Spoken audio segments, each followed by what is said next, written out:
A rich kid mocked his black teacher in front of the whole class, but what she did next left everyone speechless. Not even he saw it coming. Who even reads this stuff anymore? The voice came from the back of the classroom, loud, sarcastic, far too comfortable for someone who'd just started school that week. Ms. Lena Harris paused mid-sentence, chalk still in hand, and looked up from the board.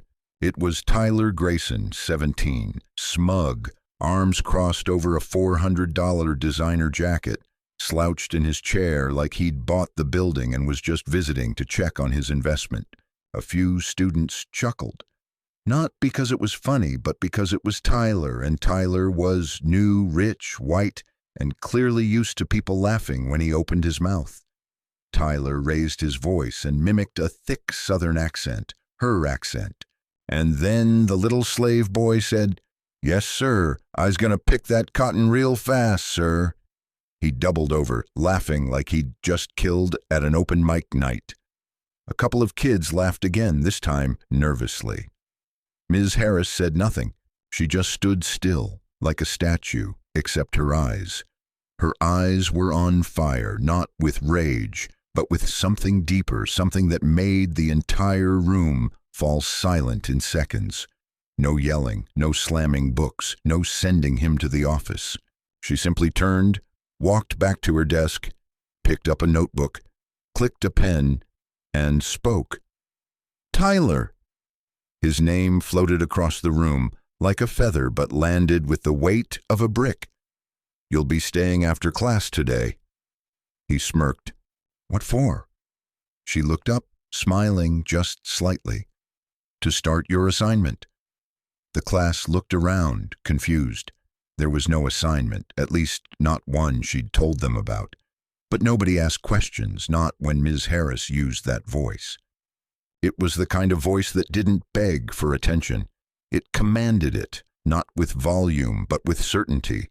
Tyler shrugged. Whatever, but something in his voice cracked, just barely, like he wasn't quite as in control of the room as he thought. The bell rang 10 minutes later.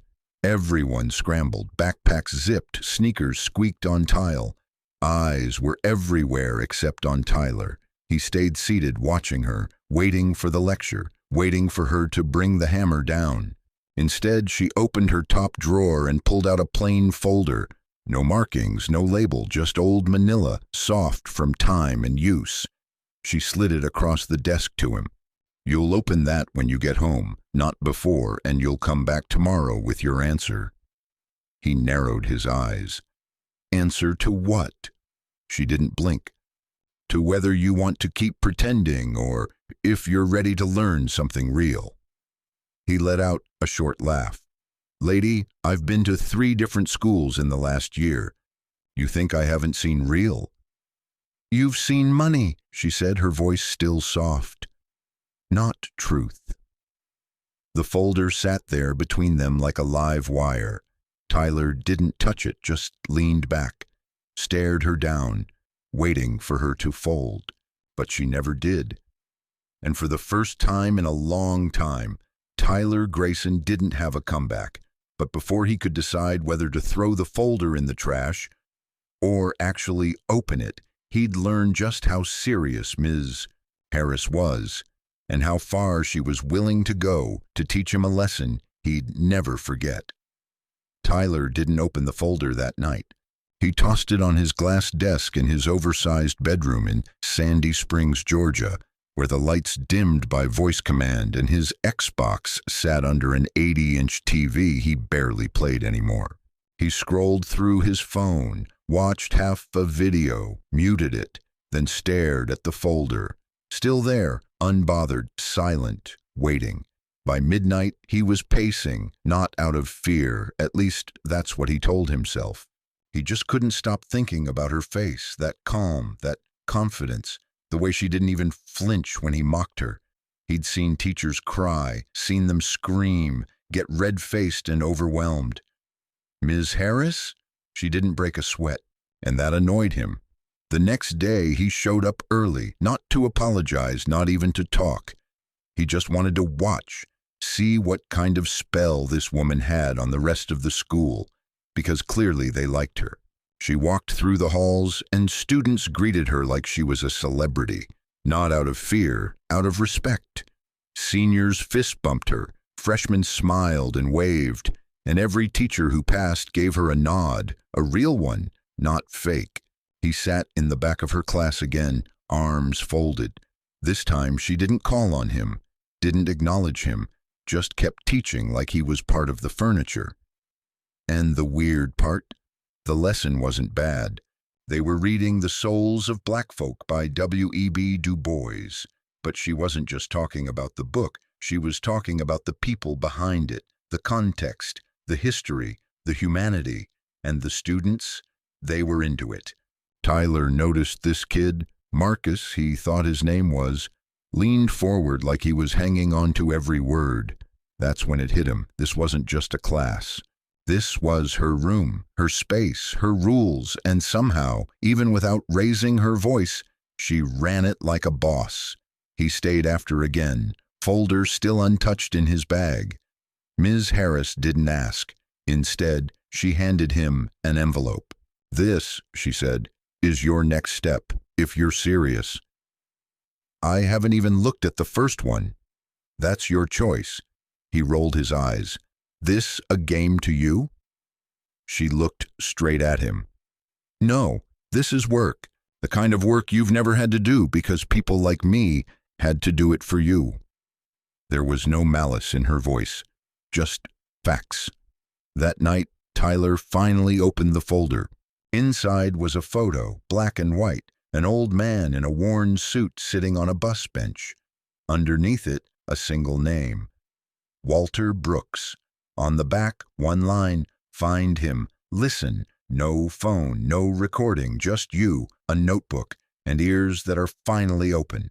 But Tyler wasn't ready for what Mr. Walter Brooks would tell him, or how it would hit harder than any punishment he'd ever faced. Tyler didn't ask for a ride that Saturday.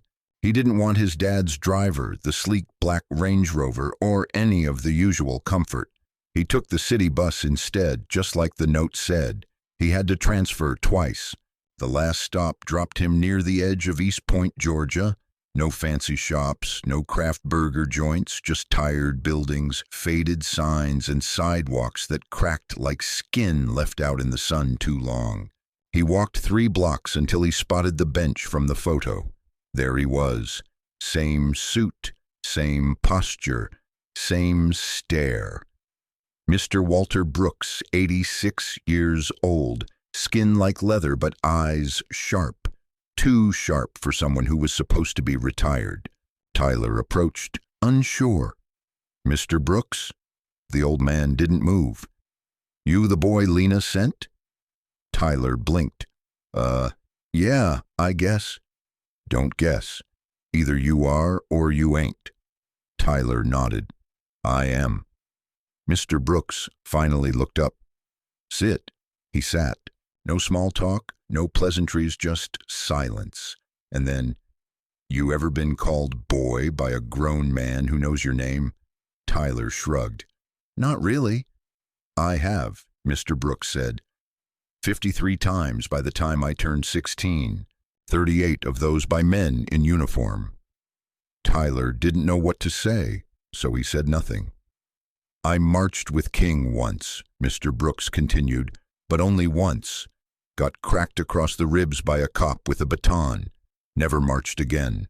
Didn't mean I stopped fighting. I just got smarter, started organizing from the inside."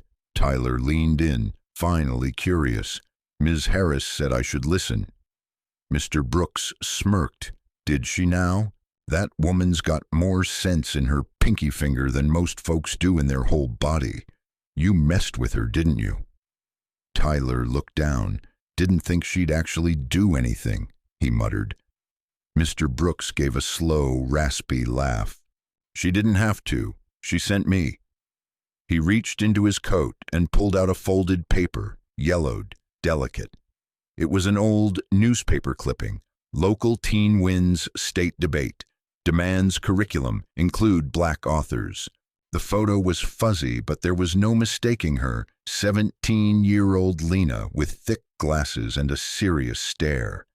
"She's been fighting for this longer than you've been alive, boy." Tyler ran his fingers over the paper. "She's different," he said. "No," Mr. Brooks corrected him. "You're just used to teachers that let you get away with things." They sat for nearly 2 hours. Mr. Brooks told him about his mother being fired for speaking up at a PTA meeting, about walking 5 miles to the black school because the bus didn't stop for them, about the sound of metal chains in jail holding cells where he and 50 others were thrown for sitting at a lunch counter. "History," Mr. Brooks said, "ain't something you memorize for a test. It's something you carry on your back, in your blood, whether you like it or not." When Tyler left, the folder felt heavier in his hands. The next Monday, he walked into class early. Ms. Harris was already writing notes on the board. Tyler placed the folded clipping from Mr. Brooks on her desk, gently, like it was something sacred. She turned around. He didn't say anything. She didn't either, just a small nod. Not for approval, but acknowledgement. He took his seat. When the bell rang, she started class like nothing had happened. No mention of the visit, no pat on the back. But on his desk was a new envelope, smaller this time, with just a location written on the front. Montgomery, Alabama, Civil Rights Memorial Center, Saturday, 10:30 a.m. But this wouldn't be a conversation on a bench. What Tyler was about to walk into next would shake him in ways he couldn't prepare for and break down walls he didn't even know he'd built. Tyler barely spoke the whole 3-hour drive to Montgomery. His dad had offered the private jet, even the Mercedes. Tyler said no. He took the Greyhound. He wanted quiet. He wanted distance. And maybe deep down, he didn't want to be seen. He arrived just past 10, the sun already harsh against the stone steps of the Civil Rights Memorial Center. A security guard pointed him toward a side entrance. Someone had clearly been expecting him. Inside, it was cool, quiet, heavy. Every hallway whispered stories. Every photo on the wall felt like it was watching him back. He met Ms. Harris near the entrance to the main exhibit. She was dressed simply, jeans, a plain green shirt, a crossbody bag. No clipboard, no notebook, just her. "You're here," she said. Tyler nodded. "I am." "This isn't a tour. It's not a school trip. You don't get extra credit, no grades." "I get it." She looked him over once, then started walking. Tyler followed. They walked past the wall of tolerance, names glowing softly on a digital screen. They stopped in front of a granite table, the Civil Rights Memorial, etched with names of those killed during the movement. Ms. Harris didn't say a word. Tyler read the names: Medgar Evers, James Chaney, Viola Luzzo. He lingered on one, Denise McNair, one of 4 girls killed in the 16th Street Baptist Church bombing in Birmingham, 1963. "How old was she?" Tyler asked quietly. 11. He looked away. They moved on. More displays, more names. Emmett Till, Jimmy Lee Jackson, Bayard Rustin. Each name came with a photo, a voice, a body, a story. "This is what you joked about, Ms. Harris said, not harsh, not angry, just honest. Tyler felt it in his throat. "I didn't know," he muttered. "No, you didn't want to know." They entered a gallery, walls filled with images of fire hoses slamming into crowds, police dogs lunging, protesters face down on the ground, blood on pavement. Then a video, a black woman, older, speaking into the camera. Tyler watched. She spoke about trying to enroll her son in an all-white school in 1962, about walking past jeering crowds, about holding her child's hand while people spat at them. Tyler turned to Ms. Harris. "That was you." She nodded. "Why didn't you tell the class?" because they don't need to know my trauma to understand the truth, but you needed to. They stood in silence, and for the first time since he transferred, Tyler wasn't performing. He wasn't sarcastic. He wasn't detached. He was listening. She handed him a small notebook, blank, lined. "What's this?" "Start writing. Anything. Everything. Reactions, questions, lies you've told yourself, things you never questioned until now." He held the notebook like it might break. "I've never done this before," he said. "That's why you need to." They sat together in the courtyard. After, no talking. She sipped tea from a thermos. He opened the notebook and just stared at the page. Finally, he wrote, "I used to think history was boring because it wasn't about me, but maybe it was. Maybe it always was. I just didn't want to see how." He didn't show it to her, not yet. On the bus ride home, Tyler looked out the window, not at his phone, not at his reflection, but at the world. Different now. The graffiti on a passing bridge, a mural of Rosa Parks on a brick wall, a street sign named after someone he'd never noticed. He opened the notebook again, wrote 3 more pages before the bus even left Alabama. That Monday, he walked into class 5 minutes early. He asked if he could read something aloud. The room quieted. Even Ms. Harris tilted her head. Tyler stood, pulled out his notebook, and read, "I used to think I was better than the people who lived the stories in our books because I had money, because I had options. But now I see they didn't need money. They were the lesson, and I was too proud to learn it." Nobody said a word, not because they didn't care, but because for once he did. But Tyler wasn't done yet. What he had to say next, in front of the whole class, would turn that silence into something unforgettable. Friday morning, Ms. Harris's classroom was full before the first bell rang. Word had spread. Even students who weren't in her class showed up early, leaning against the back wall, whispering. Everyone had heard what Tyler Grayson was about to do. He stood in front of the class, a folded piece of paper in one hand, his notebook in the other. No slides, no fancy intro, just him, standing in front of people who, a week ago, didn't expect anything from him except a snarky comment. He cleared his throat. "I didn't write a paper," he said. "I wrote something else." Ms. Harris sat at her desk, hands folded, watching, not judging, just there. He looked around. "I used to think I knew everything. I didn't." He opened his notebook and began. "When I walked into this school, I thought I was doing you all a favor. I thought public school meant easy, meant soft teachers, meant jokes that wouldn't get me kicked out again. But then I met Ms. Harris, and she didn't yell. She didn't punish me. She invited me.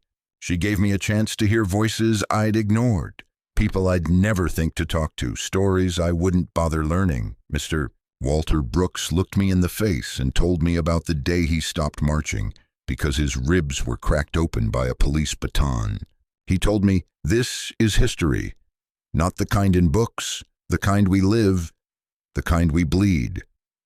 At the Civil Rights Memorial Center, I saw a name, Denise McNair. She was 11, and I realized something. The joke I made about slaves, that wasn't a joke. That was me proving how little I knew about the world. The truth is, I was scared to admit that I didn't know what I didn't know. But Ms. Harris made me look, and once you see, you can't unsee. He paused. The room was still. Even the usual loudmouths sat quiet. Tyler looked up from the page. I thought power meant being louder than everyone else, but it's not. Real power is listening and letting it change you. He folded the page, tucked it in the back of his notebook, and sat down. No one clapped, not because they didn't care, but because they weren't ready to break the moment. Ms. Harris stood, walked slowly to the front. She looked at the class, not at him. What you just witnessed, she said, is growth. Not perfection, not redemption, just a step. And sometimes that's enough. Then she turned to Tyler, her voice even. You showed us that it's never too late to learn. But now comes the hard part. He tilted his head. What's that? Living it. She turned back to the board and started writing the day's lesson, like nothing unusual had just happened. The rest of the class followed, but some of them looked at Tyler differently now. Not as the rich kid with the attitude, but as someone who'd finally shut up long enough to listen. But the story wasn't over, not yet, because after the final bell rang and the hallway emptied, Tyler had one more thing to say. This time, face to face, just him and Ms. Harris. The final bell rang. Backpacks zipped, desks scraped, laughter spilled into the hallway like water breaking through a dam. Tyler didn't move. He waited until the last student was gone. Ms. Harris was erasing the board, slow and steady, like always. He walked up to her desk, notebook in hand. She didn't look up, just said, "You did what I asked. That matters." "I didn't come for credit," he said. This time, she looked at him. "I came to say thank you." She sat down, folding her hands together. "That was brave," she said. Tyler shook his head. "No, it was late. It should have come sooner." "You were raised to think you were already done learning." He looked at her, eyes serious. "I'm not done. I know that now." She gave him a small smile. "Then you're ahead of most adults, I know." There was a silence, not awkward, not heavy, just real. Tyler pulled a sheet of paper from his notebook and laid it on her desk. It was the photo of her from the newspaper clipping, the teenage version of her, glasses and all. Below it, he'd written, "Thank you for fighting for a classroom that could hold both truth and grace. Ms." Harris picked up the paper, took her time reading it, folded it carefully, then looked him in the eye. "You've still got a lot of work to do." "I know," he said, "and not everyone's going to forgive me as quickly as this room did." "I don't expect them to." "Good." She stood, walked to the window, looked out over the parking lot where kids were piling into cars, heading into their weekends. Then, without turning around, she said, "Go earn it, Tyler, with your life, not just your words." He didn't say anything back. He just nodded, turned, and walked out. This time with both feet on the ground. Because the best apologies aren't spoken, they're lived. And sometimes the person who teaches you the most isn't the one yelling in your face, but the one who refuses to lower their standards just to make you comfortable. If this story made you pause for even a second, ask yourself this: who in your life has tried to teach you something you weren't ready to hear? Maybe it's time you listened. And if you're in a position to teach, do it with the strength of Ms. Harris, patient, firm, and unforgettable.